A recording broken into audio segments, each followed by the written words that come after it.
And welcome back to Coast. George Noory with you. R.L. Poole back with us, a best-selling author who has written a number of books and has been twice featured as an expert on the History Channel's hit show, The Unexplained, with William Shatner. His latest book is called Beneath the Haunted Sky, The Evidence for Alien Abductions. R.L. is a life member of the American Mensa and has been named Author of the Month twice by the New York Times best-selling author Graham Hancock, our dear friend and guest.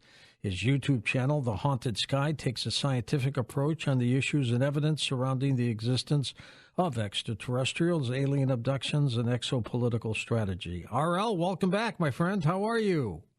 George, it's so nice to hear from you again. How have you been? I'm doing fine. Looking forward to Christmas. This is one of those festive moments, and I just love it. This is one of the best times of year, and I have to say, I really am in the Christmas spirit this year, so I'm glad to hear that you are as well. By the way, fantastic work with Beneath the Haunted Sky. Tell us a little bit about this and what happened to you. So I decided, after hearing some very important and very brave people come out and share their stories, most specifically during the congressional hearings, and then seeing how that testimony was treated, I have to say, I have been living with this phenomenon for 40 years. Oh, my gosh. And I have kept it, basically, I've kept it a secret and lived with it in solitude, really. And I just decided that it was time for this truth to come out, that these people who are coming forward do have information, but I have some of the most important information you could really ever have, based on my experiences and the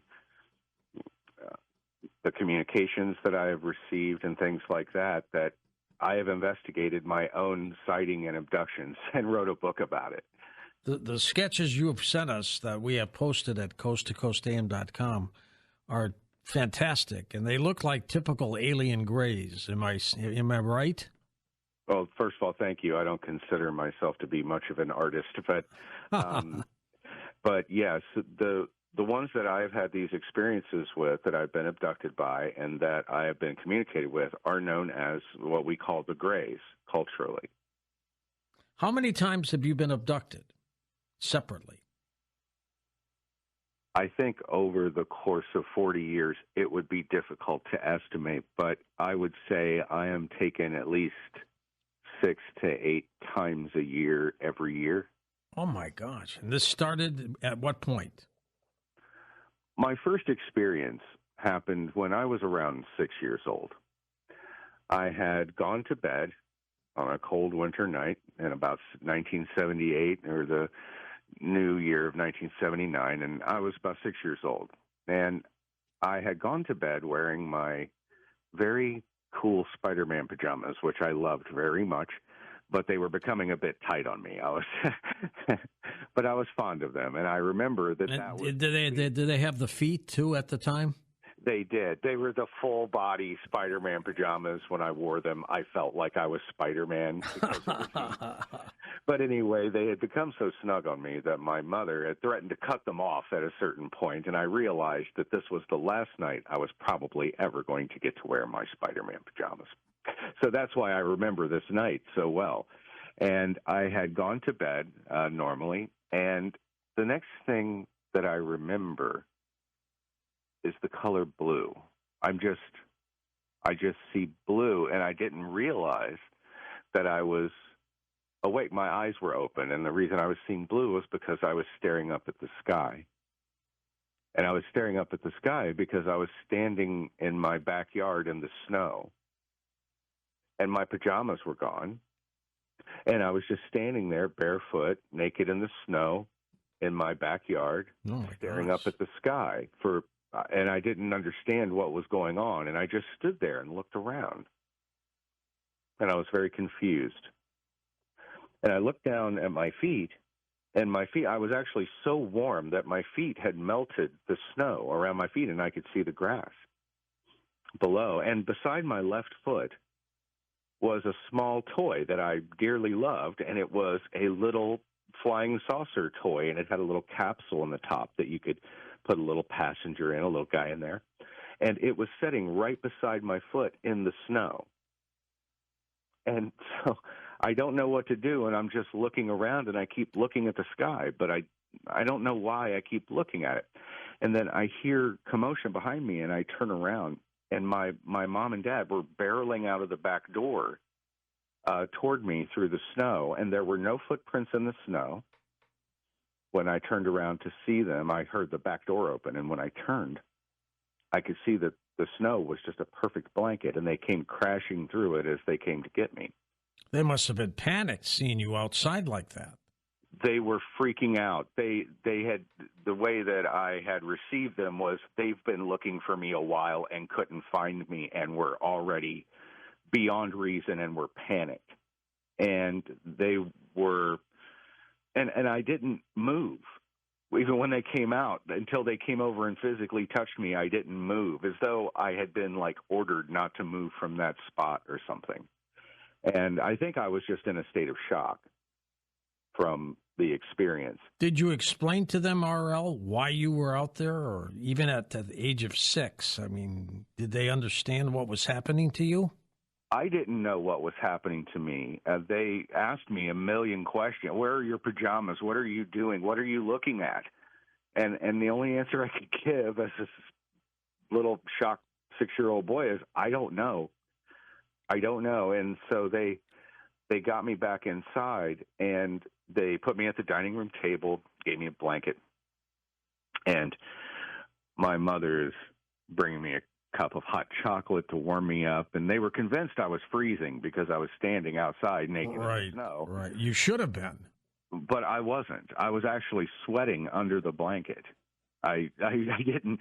I was so warm that I felt like I was almost glowing. And so I'm sitting there at the table, and I'm trying to be invisible, watching my parents discuss this because I want to know what they think. And so for a couple of minutes, it's just silent. There's just nobody talks. And then my mother just kind of blurts out, "He must be a sleepwalker." That's what it is. I was going to say that, yeah. And my dad said, "Well, I don't think that's what it is." And she kind of looked at him, and he pointed at the back door and reminded her that he had to unlock 2 locks to get out to the backyard. That there's no way I unlocked the door, went left, pulled the door shut, and then locked it with no key. And she was like, "Oh, no, you're right." And then he also noticed, like I did, that there were no footprints in the snow. Had your parents ever had an abduction experience themselves? Not that I had ever been told about. But I will say that it wasn't long after that I had this experience when my dad, who had never talked about this subject, ever showed even the slightest interest in it, sat me down one day and we watched Chariots of the Gods together. Do you remember the Eric von Daniken's work? Yeah, yep. Sure. But when they made the movie that was based on the book, yep. It came out in the 70s, and he took me to see that. And then he never mentioned a word about it. He never discussed it. He never shared his opinion. And I thought that to be quite odd. But they never spoke about this event again. So that was abduction number 1. At what point, or did you ever recollect what happened to you at that point? I never really remembered anything happening to me at that age. That age. Yeah, I just think it's pretty fair to assume that was an alien abduction, that I was taken from my house. I was put back in a way that doesn't make any sense. My clothes were gone, especially now in the context of looking back after having been abducted so many times that I do remember the experiences. Now I look back and say, oh, I can see that was my first abduction. It follows the same pattern. At what age, RL, did you start recollecting what was happening to you? Well, it wasn't until about 2006, I would say, when I began really understanding what was going on. Well, that's a long time. It is. I feel like I had been given some kind of block, almost like a memory block, that I wasn't allowed to remember things. What was the impetus to allow you to remember things? Well, it was this fear of the unknown. I had a family at the time that, I started really focusing on this because I felt like, well, if these things that I'm now seeing are happening to me, and it was almost like that childhood memory triggered me to remember, to understand what was happening, that this wasn't the first time something like this had happened to me. And I thought back to my childhood, and I thought, oh, how long has this been going on, and how many people is it happening to? Are these abductions, RL, continuing to this date? Yes, I was abducted this year a few times. Do you enjoy it? Would you prefer that it stopped? I would prefer that it stopped. I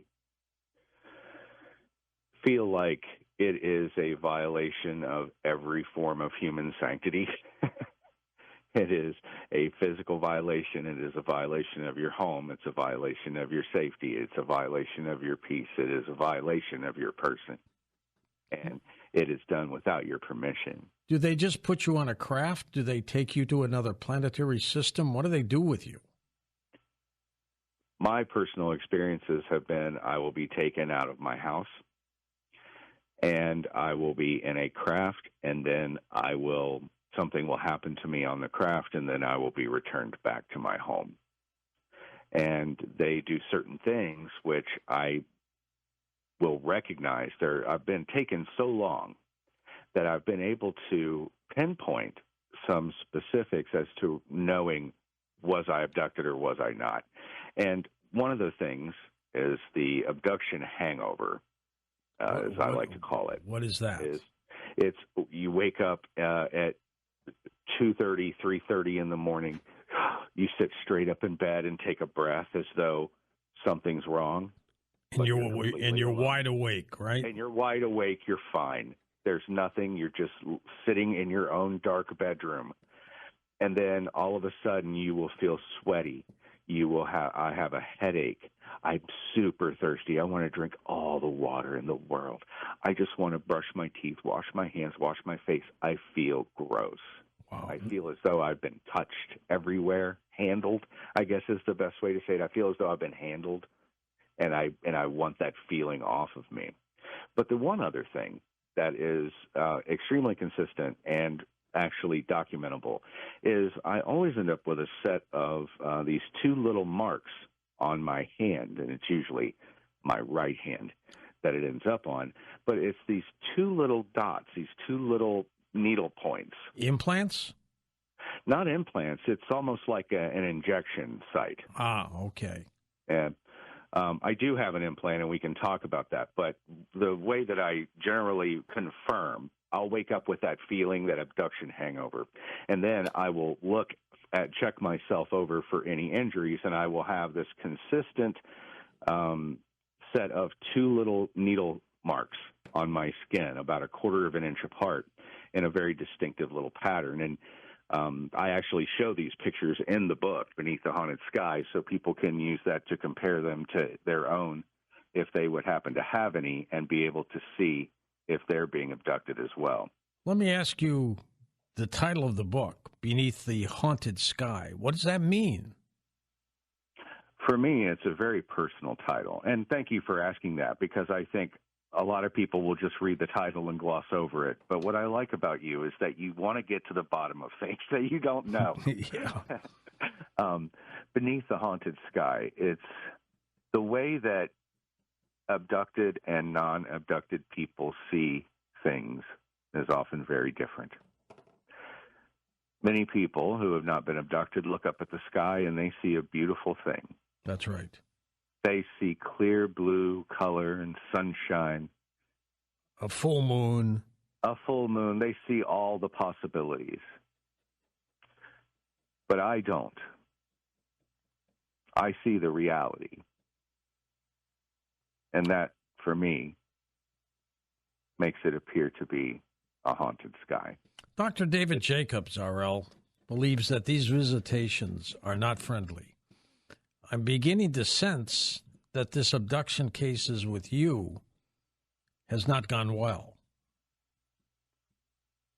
There are times that they have. I can tell you why they take us. They relate some of that to me, and they do talk to you if you have been in whatever, say, the program that they put you in, because they take a lot of children when they're young, at least once. They test them. They find out if they have whatever it is they're looking for genetically, these markers that they're trying to collect. And then if you meet their standards or what have you, then I guess they continue to take you over time. These things, I have never been injured by this species. I'd like to make that clear. Okay. In fact, they've even helped me a couple of times. Were you been ill with something? Yeah, so one time I had accidentally broken a couple of toes on my foot. Ouch. Ouch. And they had taken me, like, right after that happened. And when I was returned the very next day, I had the little marks on my hand. I knew I had been taken. My foot was completely healed, and my socks were laid under my head, flat, very symmetrical with each other, and they had healed me, and they wanted me to know that they had. I think that they felt that they may have accidentally injured me and felt responsible to fix it. That's interesting. Were there always other humans aboard the craft as well, or were you by yourself? So there are times when I have seen other humans, and then there are times when I have been what it looked like by myself, but I had no way of knowing. Were you able to communicate with the other humans, or does that not No. happen? Okay. No. The other humans that I have seen are in one of two capacities. One, they move as though they're robots. You can see that they're people. They're biological. Yeah, they're biological humans, but the way that they move, their eyes are just blank, but they just move as though they're being remote controlled. Or there are others who move autonomously, but they're wearing, so there would be females sent into a room with me. They would be wearing a helmet. It looked like a helmet or a mask that looked like you wouldn't be able to see through it. You couldn't see into it. But they were able to walk around and move and do things and without any impedance, it seemed like, to their vision or to their ability to function. But no one spoke. Do you recall, RL, how many beings that they were on the craft? I generally don't get to see the entire craft. I only ever seem to interact with one at a time. Okay. Hold on for a second. We're going to take a short break and then come back and chat more about your incredible journey, what has happened to you. RL Poole with us. His website is linked up at coasttocoastam.com with his YouTube channel. That's what he's got. And his book is called Beneath the Haunted Sky. And welcome back to Coast to Coast. George Noory with R.L. Poole. His book is called Beneath the Haunted Sky. He's also got several other books out there called The Key of Lead Skalnin, talking about Edward Lead Skalnin down there at Coral Castle, and the Lead Skalnin Codex as well. R.L., did they ever tell you, these beings, where they came from? No, I've been asked this before, but I don't know exactly where they come from. I never asked them. I've asked them a few questions, and I've gotten some answers, but I have never asked them where they were from. And I guess my reasoning is wherever they're from, I'll never be able to go there. So it doesn't matter to me, I guess, where they're from. I just know that they're from someplace very far away. Now, this has been happening to you since you were 6. You're not 6 anymore. No. Have some of the same ETs who might have been there when you were 6 still around today? Oh, for sure. They're a bit more long-lived than we are. So they did tell me a bit about them, that they live to be about what we would consider to be about 130 Okay. to 140 years old. The thing that tends to go wrong with them is their heart will be what generally will give out on them. They are extremely susceptible to viruses and contagion. So they have a compromised immune system compared to ours. How many people, RL, around this planet do you think have been abducted or are being abducted? Oh, I think there have been, over the course of history, millions. Oh, my God. But I would say that at any given time, there are probably at least 100,000 people on this planet who are being abducted on a regular basis. At this point, what can you conclude about why they're doing this? So that is one of the questions that I asked them, and they answered me. And I have to tell you, I was not prepared for the answer.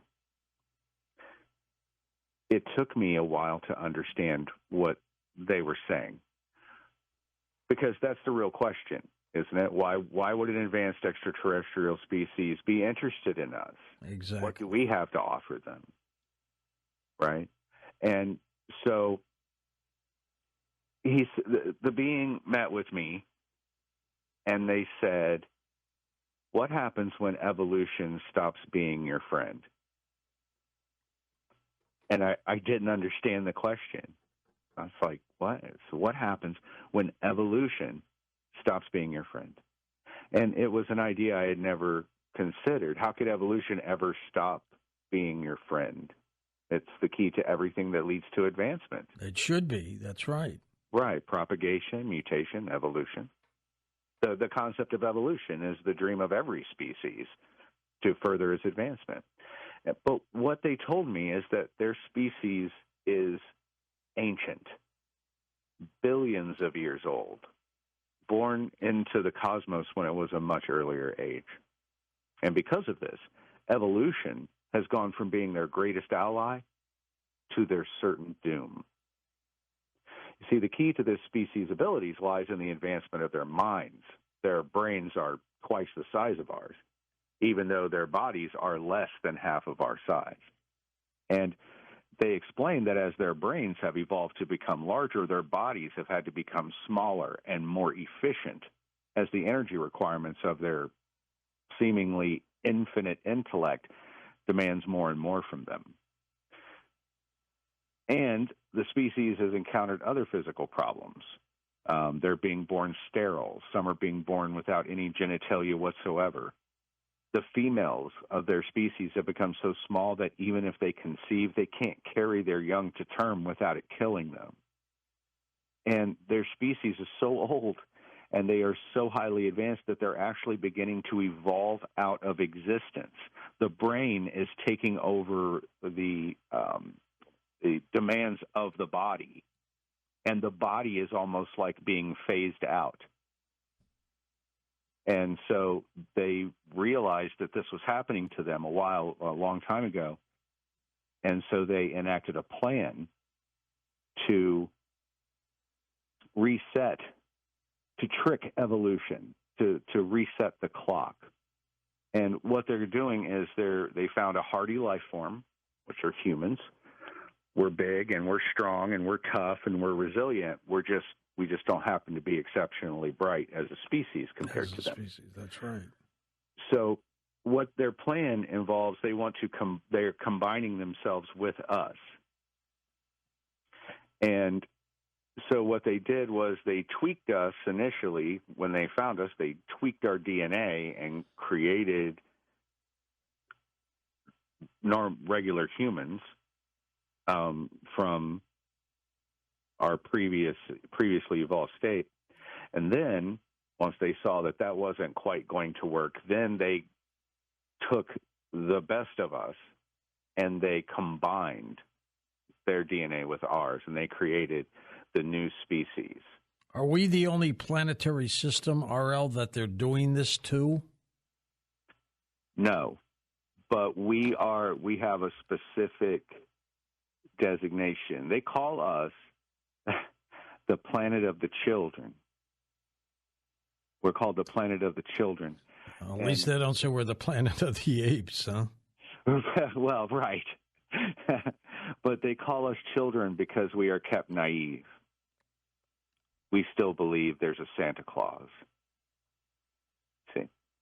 And so because of this, we are considered the planet of the children. We are the planet of the naive people. And that is our weakness.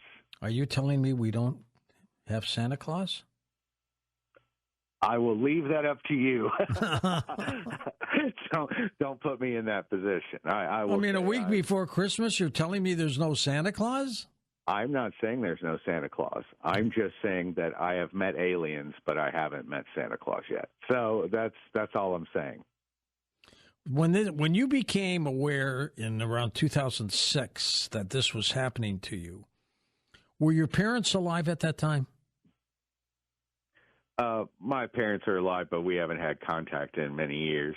One of the things was because they would deny some of these strange things that would happen to me, and then when I would bring them up, they would act like I was crazy, and they didn't know what I was talking about. I was going to say, what was their reaction to that? So it was not favorable.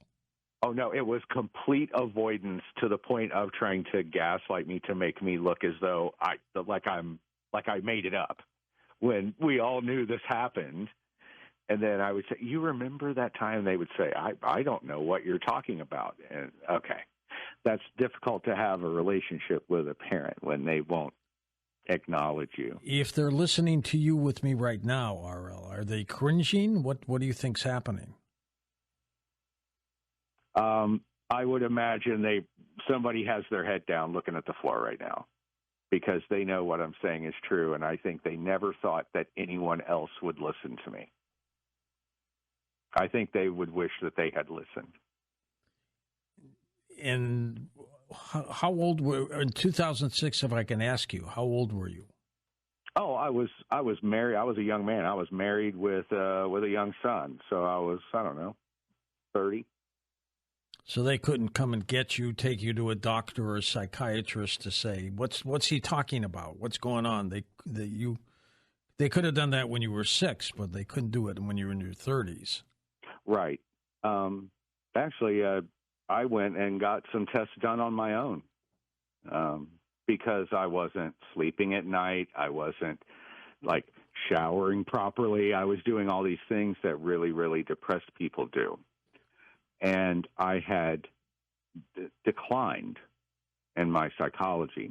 And one of the things that they gave me was a test for PTSD. Okay. And they asked me about my life, and I told them I work, I have a family, I'm happy. And when they gave me the test, they said, you have the same scores as someone who has seen extreme combat in the military. And you have not seen combat, right? No, I have not seen combat, and I've never been in the military. But they said my scores reflected the same level of trauma, and that I even had some of the same physical symptoms of trauma, like the lady said that I had a look on my face that I was always looking through things rather than at them. She said that was some kind of telltale sign. How have your friends reacted to this? I have very few friends. I live how the Japanese would call hikikomori. I live alone as much as possible, and I limit my social contact.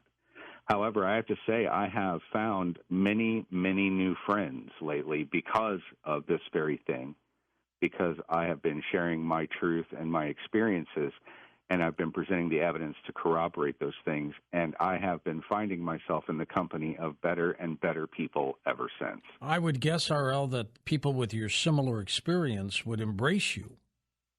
I have been so embraced by the current UFO community. Folks have come to me and told me that they really like hearing this, that it is a breath of fresh air in this subject, that, people say I'm tired, no offense, but, they're tired of hearing about Roswell, or they want something that is modern, that is taking place now, that gives us a better context. And that is what I'm really trying to do. But the reason I heard you say something so profound, I have to address it if you don't mind. Okay, sure. You were talking about why don't people believe in this? What is the problem? Because it certainly isn't a matter of evidence, is it? It certainly isn't a matter of enough people experiencing it. So what is the problem? And I heard you saying this to someone else, and I have the answer. And the reason is that the current scientific threshold for evidence on the subject of UFOs or alien life is so high that by the scientists' own metric or standard, these scientists would be forced to deny the existence of lightning by their own standard that they use for UFOs. That's how high the threshold is. Wow. Now think about it. We have pictures of lightning, yes? We have pictures of UFOs. We have videos of lightning, but we have videos of UFOs. We have people who have witnessed seeing lightning. We have people who have witnessed seeing UFOs. We have people who have been struck by lightning, and we have people who have been abducted by UFOs. How far down the parallel train do we have to go before people say this evidence tracks? You see? But the problem is that the scientists who are the skeptics, who are saying we need more evidence, will not define what evidence is. They have no evidentiary benchmark or standard to say something is human or non-human. I don't think they know, RL. They do not. Exactly right, George. That is exactly correct. But they keep pretending, though, as though they do, don't they? Absolutely. They keep pretending as though they would know the difference, but they don't. And the way that you know that they don't know the difference is because they have never created a scientific benchmark that will allow you to delineate human from non-human. And that's in biology, in technology, in manufacturing, and operation of these craft. And these beings, they are woefully out of their element. And they keep trying to use their flawed science to describe higher sciences that they are witnessing, and it's never going to work. The best resource that this country, this world has on this subject are people like me, abductees, contactees, people who have met them, people who have interacted with this species, people who have witnessed their technology. We are the greatest agents they could ever have, and we are the ones being shunned. Are the beings that abducted you and continue to abduct you the same that abducted Barney and Betty Hill? Yes, they are, and I was going to bring that up. You are on point. They are the same beings. Now, I know that their experience was different than mine, and they also got different information. I forget where they said they were from. Sirius? Is that where they said these beings were from? I think it was the Pleiadian system. I don't remember, honestly, now. I remember them saying, like, what she drew was... She had a star map. She had a star map that she had remembered under hypnotic regression, and she had drawn, and they actually didn't even find out that system existed until like a dozen years later.